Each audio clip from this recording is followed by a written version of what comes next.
La bioluminescence. Avant tout, il faut dissocier les différents types de luminescence. Il y a la phosphorescence et la fluorescence. Toutes deux nécessitent de la lumière primaire pour pouvoir les observer. La différence entre les deux se résume en la fluorescence qui va réémettre instantanément la lumière qui l'aura excitée, alors que la phosphorescence passera par un stade intermédiaire d'énergie.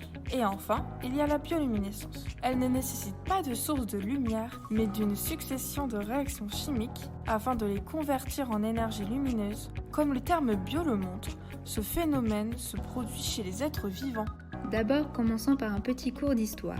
La bioluminescence est observée depuis Aristote et utilisée depuis le XIIe siècle par Hildegard de Bingen pour soulager les crises d'épilepsie. Ce sont les premières applications médicales. Au XVIIe siècle, on a les premières expériences et conclusions démontrant que la bioluminescence animale nécessite de l'oxygène. Au XIXe siècle, Dubois démontre que l'émission de la lumière résulte d'une réaction chimique et enzymatique. Il baptisera ainsi la luciférine et son enzyme la luciférase. La bioluminescence s'exprime de deux manières différentes, par réaction chimique ou par symbiose. Les réactions chimiques peuvent être intracellulaires ou extracellulaires. Lorsqu'elle est intracellulaire, l'organisme produit sa lumière qui sera émise directement au sein de son corps et sera visible à travers sa peau.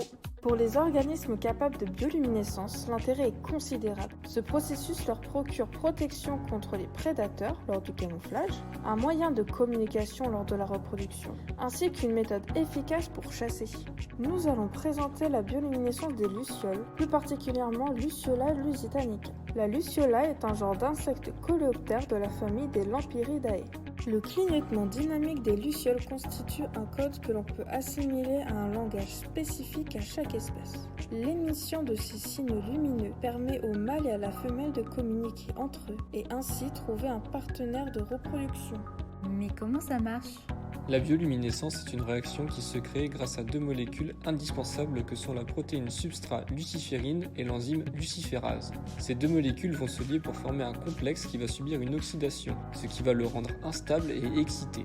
Après excitation, le complexe redeviendra stable et il libérera du dioxyde de carbone et de l'énergie sous forme d'ATP. La réaction de la bioluminescence est plus complexe que cela. D'autres réactifs, tels que les ions magnésium et l'ATP, entrent en jeu. La bioluminescence se divise en fait en trois réactions successives. Pour commencer, la catalyse de la luciférase en présence d'ions magnésium Mg2+, permet l'activation de la luciférine. L'ATP et la luciférase permettent la création de l'AMP. L'AMP se fixe sur la luciférine adénylate et permet la synthétisation du complexe luciférine-luciférase. Cette réaction produit du pyrophosphate inorganique. Ensuite, il y a une oxydation du complexe par dioxygène, ce qui permet d'obtenir les ions peroxyluciférine adénylate enzyme. Et enfin, lors de la décarboxylation, l'élément acide carboxylique se sépare du complexe pour donner du dioxyde de carbone et le complexe passe à un état excité. On obtient alors de l'oxyluciférine. Cette molécule qui était dans un état électronique excité retourne à un état stable en libérant un photon et de la luciférase. Le cycle de la réaction peut se poursuivre car la luciférase est à nouveau présente et la luciférine est synthétisée par le corps animal. La réaction peut être écrite sous la forme simplifiée suivante. Un atome passe à un état excité quand des électrons d'une couche électronique inférieure passent à une couche électronique supérieure grâce à l'acquisition d'énergie. L'état excité est instable. L'atome devra donc à un moment revenir à son état initial. Il libère de l'énergie reçue sous la forme d'un photon pour pouvoir changer de couche électronique et revient à son état fondamental. Ce phénomène, s'il se déroule en boucle, permet un rayonnement. C'est ainsi qu'est possible la production de lumière. Mais où ça se passe dans le corps ?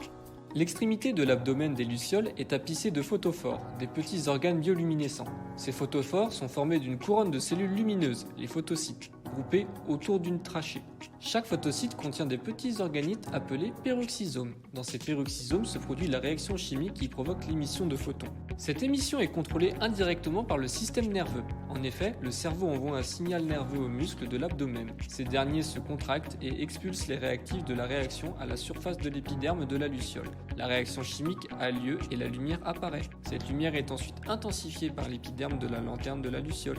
Les dentelures présentes sur les cuticules de l'abdomen des lucioles permettent en effet une meilleure extraction de la lumière. Aujourd'hui, la bioluminescence est utilisée dans divers domaines, comme dans le domaine médical et en agroalimentaire. La bioluminescence pourrait cependant constituer une voie d'alternative à notre éclairage électrique classique. Ce projet vise à rendre artificiellement des organismes végétaux bioluminescents.